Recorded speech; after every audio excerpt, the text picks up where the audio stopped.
Bismillahirrahmanirrahim. Assalamualaikum warahmatullahi wabarakatuh. Baik saudara, ya. Pada video ini saya ingin sharing pada saudara sekalian ya, tentang pembuatan dashboard ya, KPI (Key Performance Indicator) khususnya pada bidang pendistribusian dana zakat, infak dan sedekah. Ya. Jadi ini hasil akhirnya. Ya, hasil akhirnya saya akan menjelaskan secara singkat saja ya. Nanti data raw materialnya bisa saudara download pada link yang akan saya share ya di bawah video ini ya. Jadi untuk KPI pendistribusian Key Performance Indicator untuk pendistribusian dana zakat, infak dan sedekah itu ya, biasanya di mana-mana lembaga zakat itu ada ini ya, total dana zakat, infak dan sedekah. Jadi dibagi dua pada dasarnya, ada dana zakat dan ada dana infak dan sedekah. Ini sinonim saja ya. Jadi kalau untuk total dana zakat pendistribusiannya, jadi nanti harus dibedakan. Oh, kalau dari dana zakat pendistribusiannya berapa ya, yang berasal untuk asnaf ini ya, dan juga dana infak dan sedekah untuk asnaf ini berapa ya. Jadi kalau di KPI-nya ini bisa kita buat ya. Jadi di sini dana zakatnya berapa, total dana infak dan sedekahnya juga berapa. Kalau dilihat dari dummy data yang saya jadikan sampel, ini ada 96,5% sumbernya dari dana zakat ya, kemudian infak dan sedekah ada 3,42%. Nah, kemudian dana zakat ini didistribusikan kalau sesuai dengan syar'inya ya, atau ayat ke-103 itu ada 8 fakir, miskin ya, fuqara, wal masakin, wal amilin 'alaiha, wal mu'allafati qulubuhum ya, wa fi riqab, wal gharimin, wa fi sabilillah ibnu sabil. Jadi ada 8. Tetapi di dalam prakteknya fakir miskin ini digabung menjadi satu karena agak sulit memang membedakan antara yang fakir dengan miskin. Nah, kemudian di sini kita melihat jumlah pendistribusiannya berapa, dan ini kita akan membuat grafiknya. Kalau ini disebut dengan spark line karena dia satu sel. Ini satu sel ya, ini satu sel. Dia akan menggambarkan seperti ini. Jadi kita bisa dengan mudah melihat yang mana yang paling banyak. Ya, nah di kolom selanjutnya ini ada kolom persentase seperti contoh ini ya, fisabilillah paling banyak ada di bulan 2 ya, ini 43%, sementara fakir miskin 37,2% ya. Nah, setelah berdasarkan asnaf ini dikelompokkan lagi ya berdasarkan bidang program. Jadi ada program sosial, program pendidikan, ada program dakwah ya. Program dakwah ini misalnya ya untuk fisabilillah ya, untuk program ekonomi ini untuk fakir miskin, untuk kesehatan juga fakir miskin, pendidikan juga fakir miskin, sosial ini biasanya untuk gharimin ya, dan lain sebagainya.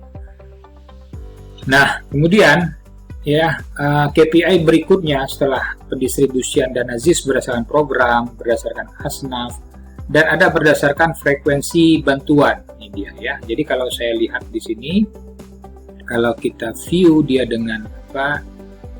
Oke, kita freeze saja ya, freeze di 2 row, tukaran row. Nah ini ya, nah ini, sorry ya, kita freeze dia di 2 row saja ya.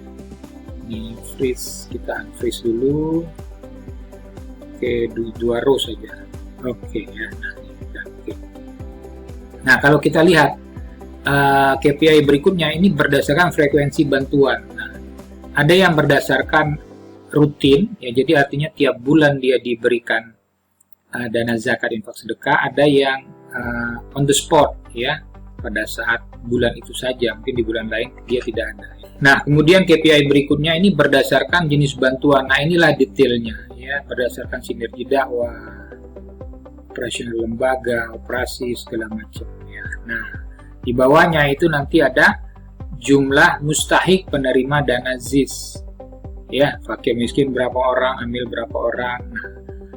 Nah, ini data awalnya seperti ini saudara sekalian, ini data awalnya. jadi ada tanggal, kemudian tanggal ini kita buat formulanya ya, month, kemudian ada asnafnya, nama programnya ya, jenis bantuannya, ada frekuensi bantuan, sumber dananya ini dari mana ya, kemudian dia masuk dalam kategori apa ya, individu atau lembaga, masuk kecamatan mana, dan ini adalah data dummy ya, data dummy. Dan ini sebelum kita buat, kita harus melakukan apa dulu, validasi dulu ya, misalnya seperti ini, asnaf, agar jangan terjadi double penulisan. Jadi bagaimana cara melakukan validasi? Nah, seperti ini ya, saya kasih contoh lah seperti ini ya. Oke, kita ingin melakukan validasi data yang dimasukkan di sini di asnaf. Jadi caranya bagaimana? Caranya kita ketik aja di sini ya, kita ketik saja fungsi unik ya, fungsi unik. Nah, range-nya mana? Range-nya kita ambil ini dia. Kita mulai dari C2 ya, kurung, oke. Nah, terlihat seperti ini ya. Jadi kelompok data yang ada di sini ya, ini dia hanya terbagi atas ini, fakir miskin, ibnu sabil, mu'alaf fisabilillah, ghorimin amil ya. Jadi kalau misalnya ibnu sabil ini ada kesalahan penulisan, dia akan terkoreksi sendiri. Begitu juga dengan fisabilillah ya. Jadi kita harus pastikan dulu berdasarkan itunya, ininya sudah benar atau belum ada double atau tidak ya. Nah, kemudian setelah itu ya, kita buat nanti di staging, ini halaman perantaranya ya. Jadi kita gunakan pivot table, ini kita gunakan pivot table, dan kemudian setelah kita gunakan pivot table, ini kita ambil ya, kita buat formulanya dulu ya, kita buat formulanya, kemudian barulah kita buat grafiknya di sini ya. Nah, ini dia, dan ini semua kita linkkan nanti ke sana. Kalau saudara lihat ya, ini kan semua ada linknya nih ini.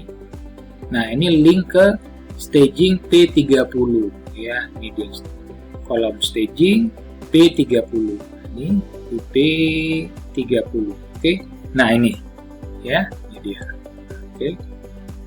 Jadi kalau P30 geser ke sini ya. Nah, ini dia ya. Oke, jadi ini kita linkkan dia nanti ke dashboard. Nah, nanti ya pada akhirnya setelah kita linkkan ini, kalau kita ingin merubah di bulan 1, dan dia akan ikut merubah semua. Nah, ini dia. Oke, kita rubah di bulan 2 ya, dia akan berubah semua. Tuh. Ya, ini kan 40 mustahiknya. Kita rubah bulan 3. Nah, ini tinggal 21. Ini juga sinergi dakwahnya ya. Jadi gitu saudara ya.